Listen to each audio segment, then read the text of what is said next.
Welcome to the Envision RISE podcast. I'm your host, Staci Hegarty, Vice President of Equity and Inclusion for Envision RISE.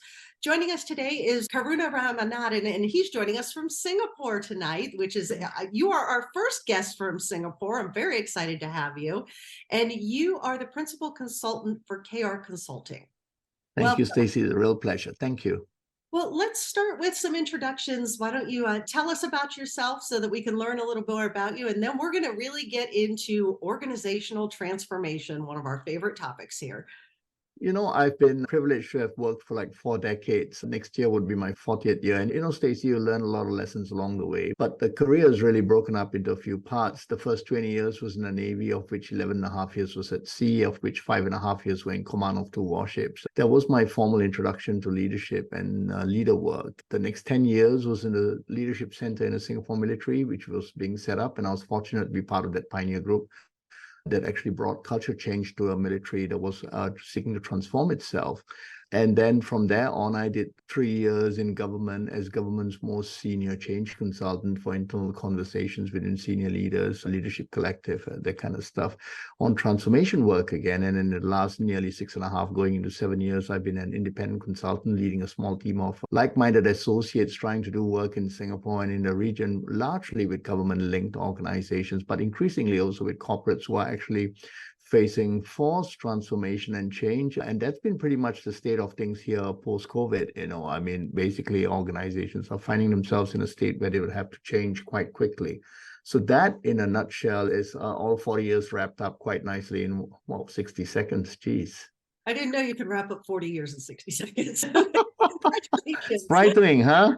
A little taken aback that you spent so much time in the military and in government, 2 branches of the world that we don't think of as being open to organizational transformation. Of all the places you could go to implement change, that's a hard thing to do. Oh, it's totally. In my book 3 years ago, I said that, it's very clear. The motives for change is visible and clear in most organizations. It's largely survival, it's growth, it's bottom line, it's going ahead, it's market entry, it's, whatever. With government, it's problematic because I think it's not so clear at times as to why the change needs to happen and who's going to have to effect the change. And so, we can get a bit into that. And it's even harder in the military because the overuse of power in a hierarchical system gives you an illusion that you actually get some change work going, but a lot of that is simply compliance. And so that's a lot of process-driven stuff. So you have different systems. I do say this in my talks. I said, if you really want to cut your spurs in change and transformation work, go to government. That's where you'll find it all thick and difficult and messy. Well, and the culture itself doesn't lend itself well to agile change. And then throw in a whole bunch of regulations and oversight, and the things that we can do in the private sector just aren't reflected there.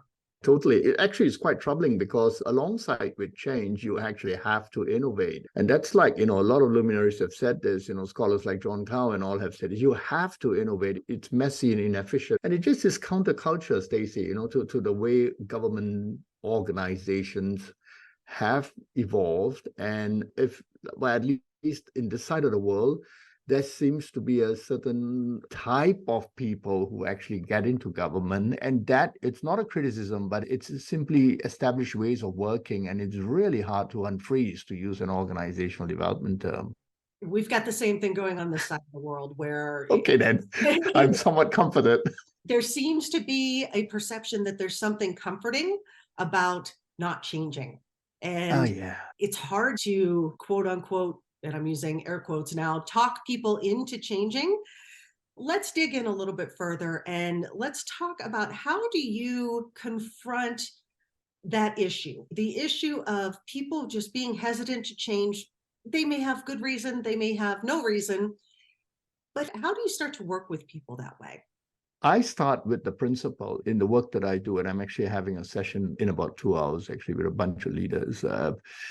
I start with the principle that change is incredibly difficult for all of us. And I start with myself. I mean, I get annoyed when things are not the way I want to see it, basically when things change for me. And so it's a natural human condition. It's not a criticism. I would be alarmed to meet someone who is all change ready, jumping up and say, yeah, where's the change? Where's the change? You know?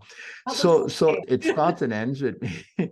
It starts and ends with me. And really, if we break it down, and I do that in my work with leaders, you are either a leader or you want to be a leader.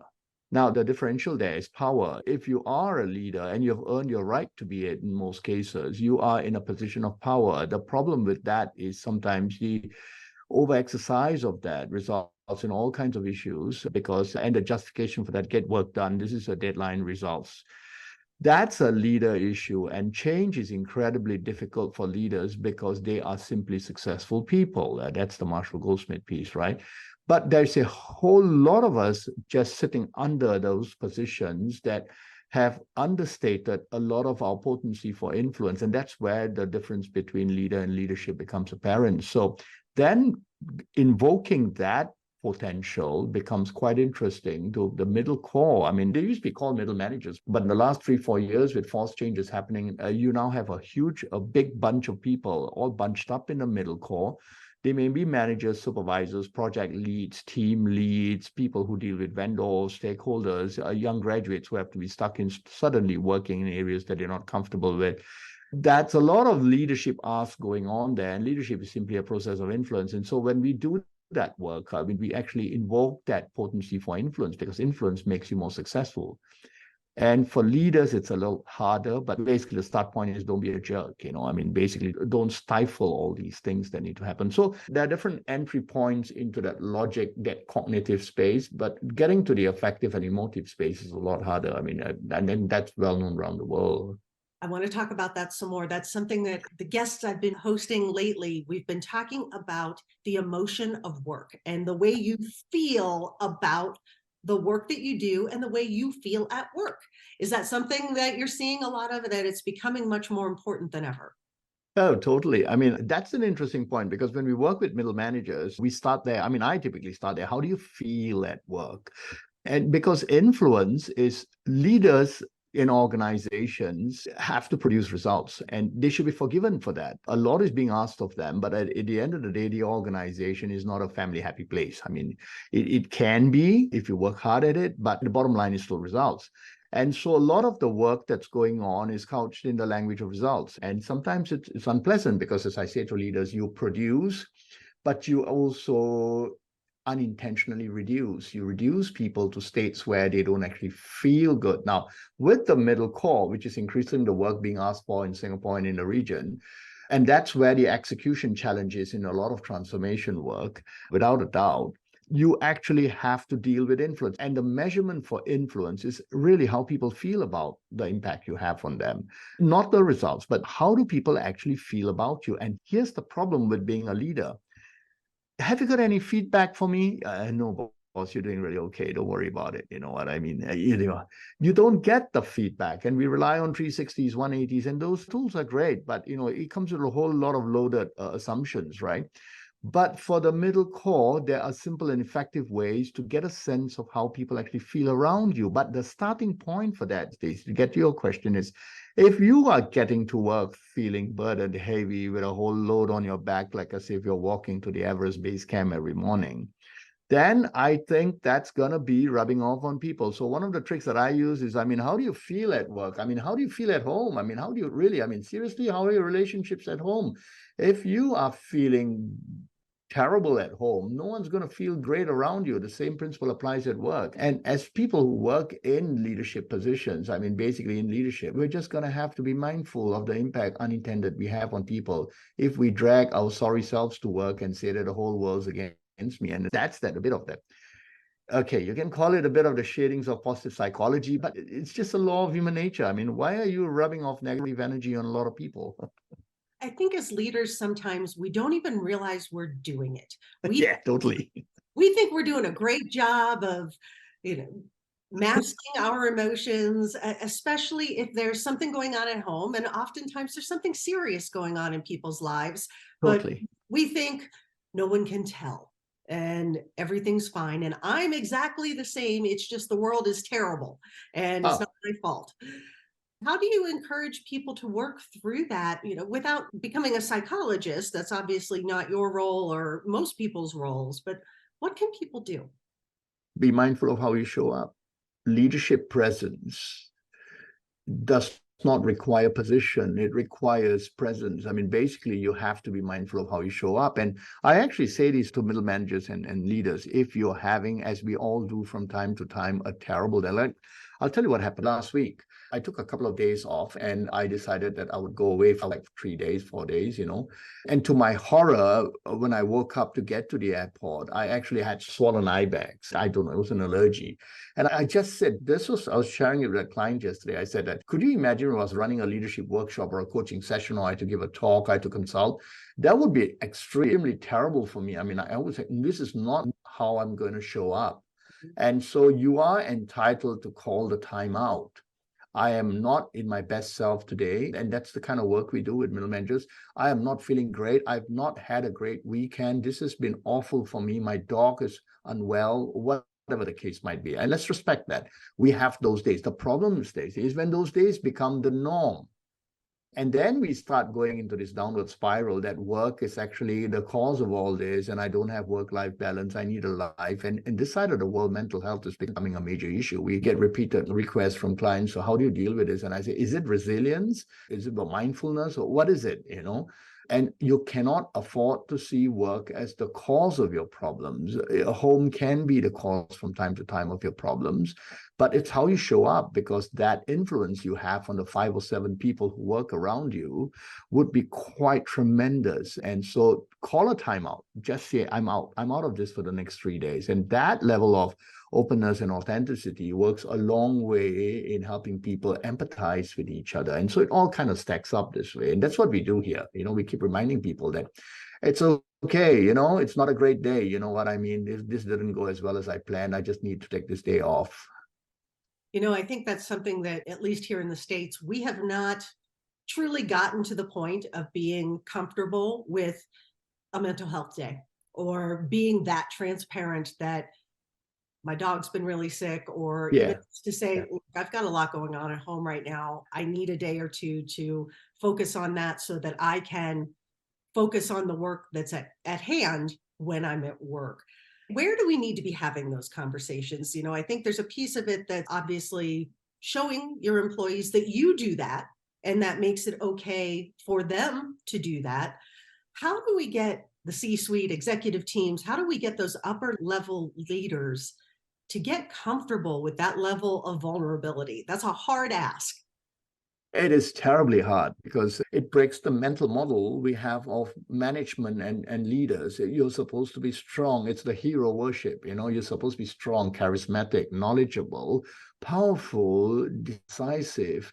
And so therefore, here is this near perfect person who actually cannot fault, who cannot drop, who cannot appear a little uncomfortable or unhappy. And this, it's actually going away quite quickly, because my view of this is we need to shift from the individual to the collective. And that's a whole set of other problems, which means in transformation, it's not the single CEO. This goes back to Heifetz's work out of Harvard. It's not the single CEO's ambition any longer. It is the collective vision of a group of people who represent management. And that's hard to do. But in terms of interaction, there's a lot being asked for from leaders at this point, because people generally look up.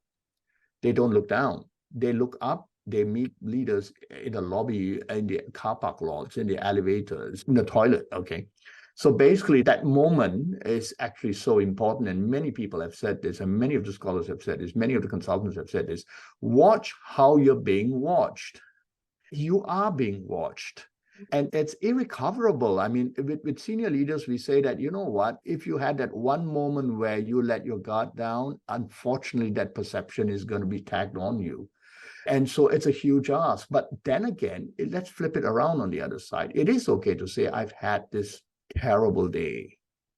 And that is so powerful, because that story kind of brings that back to ground, that this person is also human. It's a human being in action. He's got a family. She's got some issues, and she's going to have some time to deal with that. So to answer your question in a more direct way, I think the respect, empathy, and humility part becomes really important now. The core practice of value, the value of respect is so fundamentally important. I mean, even take diversity and inclusion. I mean, diversity is largely representation, but inclusion is a leadership act. It is a self-leadership act. I commit to respecting you as an individual. I will practice empathy.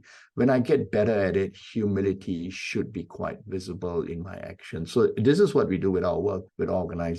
We bring this back, we strip it apart, and we say that if you have nothing else or time for nothing else, please be conscious that you need to be respectful, you need to practice empathy, and you need to try your best to be described as someone with some degree of humility. I like that you said, when I get better at it, that this is not a thing that you switch. This is not a persona that you pick up, that there's work involved in it. And what you said implies practice. Totally. I mean, and for more senior leaders, particularly the C-suites, this is really difficult because the power presents a distance between them and any potential well-intentioned feedback. And a lot of the work we do, I always say this, with middle managers, you help them get feedback. You just go and ask the 5 or 7 people who work around you how basically if you could treat them a little better. And you would get some of that if you open up regularly. Coaching conversations, for example, lots of these formats. But for senior leaders, I get this request, quite often, can you just help my people speak up? And I said, well, they just did. The fact that they didn't speak up is data for you. And that becomes a problem because with senior leaders, we have to give them data. So consultants, coaches, we come in and we collect data. And we say that, hey, no one's going to tell you this because they're obviously vested and you are in their line. But you need to ask yourself if you can choose to be a stronger, more confident, more empathetic human version of yourself. And you can, because that's what you are at home. You cannot be successful at home. You need to be happy at home. And so we play with those frames. That's so fascinating because so often what we hear is, that's just the way I am. But it's not really the way you, if that were the case, that's the only way you would be, right? And we are different people all the time. As much as we want to bring our full selves to work, I react differently with my 14-year-old daughter than I do with the CEO of my company. Totally. But there are some parallels there, I mean, it's the respect, it's the empathy. Come on, really, it's bare bones stuff. Yeah. Yep. You've talked before about how important it is to help leaders come to terms with what they expect out of a transformational change. So when I think about a transformational change that has likely one of the greatest impacts that you can have, at least on the culture of your organization, it's how you show up and how you have these conversations with people. How can you get leaders to get comfortable with that? So many of us have put up some really high, solid walls to keep us from that kind of vulnerable interaction with people. If you dig a little deeper into it, which I've had the privilege of doing over the last few years, working with several organizations, you get to a place, okay, organizations, management, and the whole concept of it is functional. It is accountability and responsibility for resource. And so basically it has to be justified. And after that, it produces by itself a defense. That defense is covert for a large part, but it allows the buildup of a mental model that I need to make sure that the resources under my charge are well used, maximized, optimized, profitable, whatever the case might be, right? Then it allows for silos to form, and some of it's bad, but some of it is real, and organizations are a cobbled setups, grouping of various functions that come together, and they don't necessarily work well together. But then the leaders who are actually ultimately in charge of these resources, it becomes really problematic for them to share. Let me give you 30% of my resource to do this. So in the first place, you're not going to get leaders actually changing on their own.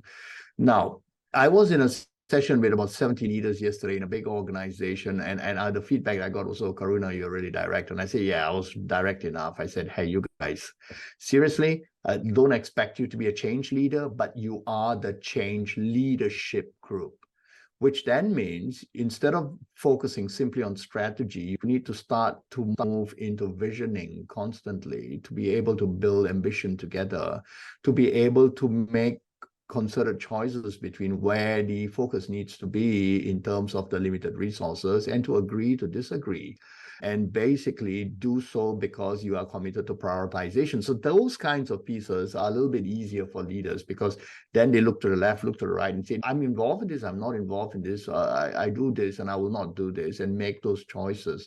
And the paradigm there is the success paradigm. With the senior leaders, it always has to be about success. With the middle core, it's always been probably dominated. Success is one thing, but they're generally preoccupied with work and load. And that then becomes a little bit of where you want to tease these things apart. I just said this to the group of leaders yesterday. You will get no reward from this. And I saw a few banks go, you will actually have no reward. I mean, why would you want to think that if I commit to this, will I get rewarded? I mean, you're not going to get reward from this. But you will be remembered years from now as the person who stifled all that creative juice and innovation and the capabilities of people who feared about stretching themselves forward because you did not allow it. So you will be remembered. In the leadership world, in leadership development, good leaders, when you ask these questions, Staci, in workshops, I mean, I'm sure it's there in the States as well. Who do you admire as a leader? Mother Teresa, Mahatma Gandhi. Sometimes you get the Hitler, my father, my grandfather. You hardly get my boss. Name one leader whom you wish you never met. Oh, my ex-boss. You know what I mean? I had this person. Oh my God, this was a living hell. And so that was you see that. You see the issue. I'm actually having those thoughts right now. I will withhold names to protect the guilty. Totally. I think we should. So I've got one last question for you, and this has to do with being forward-looking. What advice would you give to people who are maybe now individual contributors and are thinking about stepping into a leadership role, or those brand new leaders, maybe they're fresh out of college and they're ready to change the world? What advice do you have for them so that they're not mid and late career in a few decades from now trying to change the way they've always done things? It's funny, just before this, because I was sitting at my desk early in the morning and I was actually preparing a proposal for a client just on this. Okay, so we've got an ask. Things have changed. I mean, not too long ago, let's go back to the universities and the college. You'd step out of college or a university and you would enter an organization, and you might believe that you'd have maybe 3 to 6 months to find your feet, maybe 9 months. One would correctly assume that you would have a manager or supervisor who would closely guide you. And basically, you would not be given too difficult work pieces or task jobs, assignments, but you would be closely watched and helped and supported. Staci, all that's gone through out the window. I mean, it's gone out the window. We are facing work compressions, deadlines. We are facing hybrid work arrangements, remote work arrangements, Zoom off calls, no videos. Basically, I might be in the gym in the middle of the day, just tell me what you want. And it's incredibly difficult for people to cope with that.